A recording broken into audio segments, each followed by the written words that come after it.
બાપુ લડાઈ આજ દિન સુધી સીધી ભાજપ સાથે હતી. હવે આ લડાઈમાં આમ આદમી પાર્ટી પણ આવી ગઈ છે અને આપ એવું સ્પષ્ટ માને છે કે અમે કોંગ્રેસને ગણતા જ નથી. અને ગઠબંધનને લઈને વારંવાર શક્તિસિંહ ગોહિલ પર સવાલો ઊભા થાય છે કે ગઠબંધનનો ધર્મ તમે નથી નિભાવ્યો. વાવમાં અમે નિભાવ્યો હતો, અહીંયા શક્તિસિંહે ન નિભાવ્યો. આપે બે સવાલ એક સાથે કર્યા છે. પહેલી વાત આપે કહી કે બંને પાર્ટી કહે છે કે સ્પર્ધા અમારા સાથે નથી.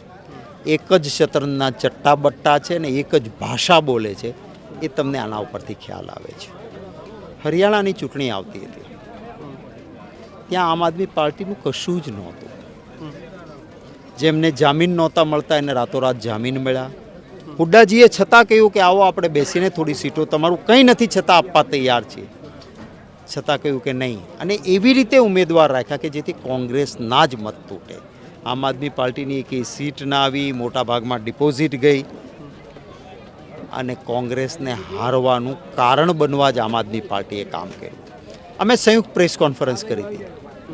એમણે કે મેં કોઈએ કહ્યું હતું કે અમારું આવું કોઈ ગઠબંધન છે? એક તરફી ઉમેદવારની જાહેરાત એમણે કરી. એમણે ત્યાં નેશનલ લેવલ પર વાત કરી હોત કે આ અમારો ઉમેદવાર છે ને અમે કરીએ છીએ, અમારા સાથે વાત કરી હોત. અમારી સાથે કોઈ ચર્ચા નથી થઈ, કોઈ ચર્ચા નહોતી કરી. ગોપાલભાઈ ઈસુદાન ગઢવી નામ જાહેર થયા પછી ગોપાલભાઈનો જરૂર ફોન આવ્યો.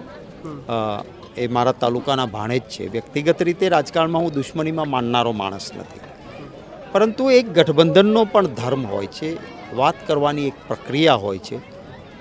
તમે દિલ્હીના અંદર પણ કોંગ્રેસ પાર્ટીએ ગઠબંધન નહોતું તોડ્યું.